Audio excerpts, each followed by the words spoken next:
ভবানীপুর বিধানসভা উপনির্বাচনে মমতা বন্দ্যোপাধ্যায় তার জয়ের ব্যবধান 59,000 মতন, 59,000 ভোটে মমতা বন্দ্যোপাধ্যায় প্রায় জিতেছিলেন।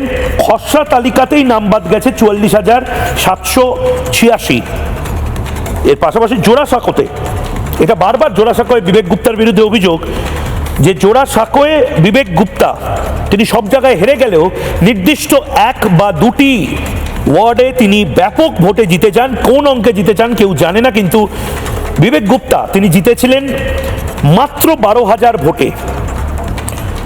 জোড়াসাঁকোয় খসড়া তালিকা থেকেই বাদ গেছে প্রায় 72,900, প্রায় 73,000 ভোট বা ভুয়ো ভোট। ঠিক সেভাবেই শ্যামপুকুর শশী পাজা 22,000 ভোটে জিতেছিলেন, তালিকা থেকেই 42,000 নাম বাদ চলে যেতে পারে। কাশীপুর বেলগাছিয়ায় অতীন ঘোষ জয়ের ব্যবধান ছিল 35,390, খসড়ায় নাম বাদ যেতে পারে 50,000-এর ওপরে।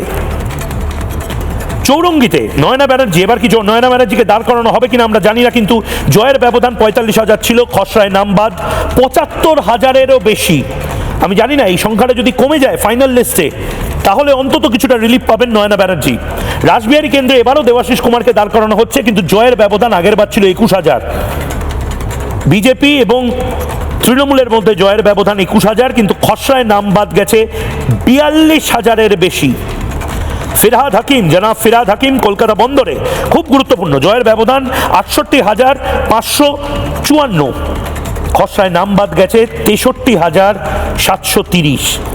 বেহালা পশ্চিমে পার্থ চট্টোপাধ্যায়কে দাঁড় করানো হবে না, কিন্তু তারও রেকর্ড আপনি দেখছেন। যাদবপুরে দেবব্রত মজুমদার জয়ের ব্যবধান ছিল 38,000, খসড়ায় নাম বাদ যাদবপুর কেন্দ্রেই প্রায় 50,000-এর ওপরে। এন্টালিতে বিধায়ক স্বর্ণকমল সাহার ক্ষেত্রেও একই বিষয়, 50,000 ভোটে জিতেছেন, 50,000 নাম প্রায় বাদ চলে যাচ্ছে।